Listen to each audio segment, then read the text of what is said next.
السلام عليكم ورحمة الله وبركاته. ازيكم يا بنات؟ عاملين ايه؟ يا رب تكونوا بخير.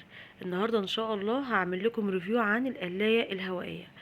حد سألني عليها وحبيت اطلع بفيديو كده واعرفكم نوعها وانا استفدت منها بايه وايه الافادة اللي هي بتفيدها لي. تمام. اول حاجة القلاية دي اسمها بلاك اند ديكر. بلاك اند ديكر.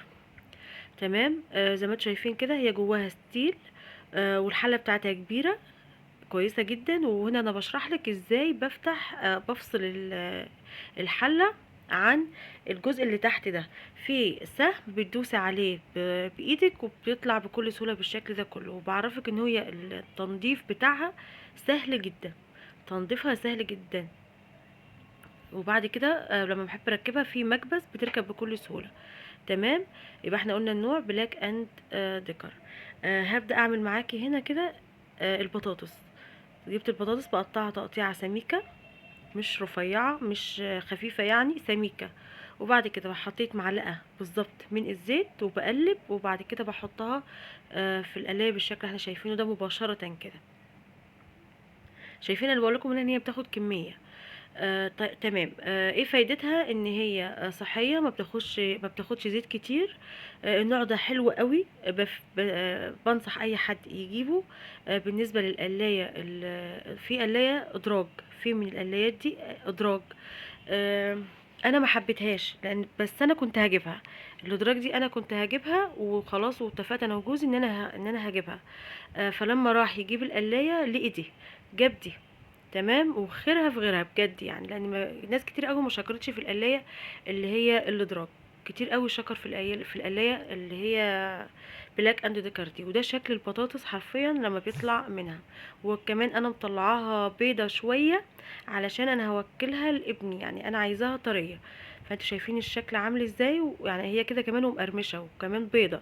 يعني ممكن كمان انتي تسيبيها شويه. طيب بالنسبه للسمك، ناس كتير سالتني عن السمك. السمك ده بقى كان حوار، يعني حاجة تانية. انا عن نفسي ما صدقتش.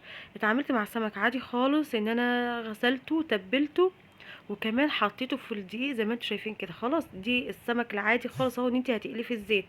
تمام. هنشوفه بقى في القلاية عامل ازاي. شايفين؟ بتعامل مع السمك عادي خالص خالص. بنجيب بقى القلاية بتاعتنا وبنحط، وحطيت السمك وبرده فرشة وفرشة. طيب انت مش ممكن تلاحظي ان انا حاطة معلقة، يعني فرشة كبيرة؟ لا، لان انا ما بحطش تاني. انا ما بحطش هنا بقى زيت تاني. ميزة القلاية ان هي بتسحب الزيت. خلاص. والجزء اللي تحت ده هو اوريدي بيوصل له الزيت. يعني لو في زيت زيادة في اكلك او في المعلقة اللي انت هتحطيها للاكل، هي القلاية بتسحبها. يعني هي بتنزل في القلاية نفسها من تحت. شايفين السمك؟ حرفيا حلو قوي. يعني هتشوفوا شكل السمك دلوقتي. طيب بتظبطي الوقت على ايه؟ بظبط الوقت على درجة حرارة 200 في اي اكل. في بطاطس، في سمك، في ايه تاني؟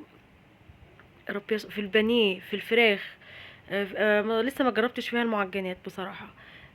هنا بقى البانيه. ده شكل البانيه. هتشوفوا دلوقتي هنعمله ازاي. طبعا احنا شفنا مع بعض السمك. شايفين البانيه؟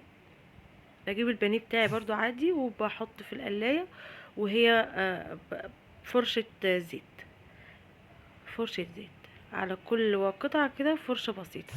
برضو البانيه مش هحط له خلاص كده زيت تاني، يعني هي برضو هتسحب الزيت وهترده في الجزء التاني. وهتشوفوا كل حاجة مع بعض. يبقى انا بعمل درجة حرارة على 200. وبظبط بقى الفراخ على 60.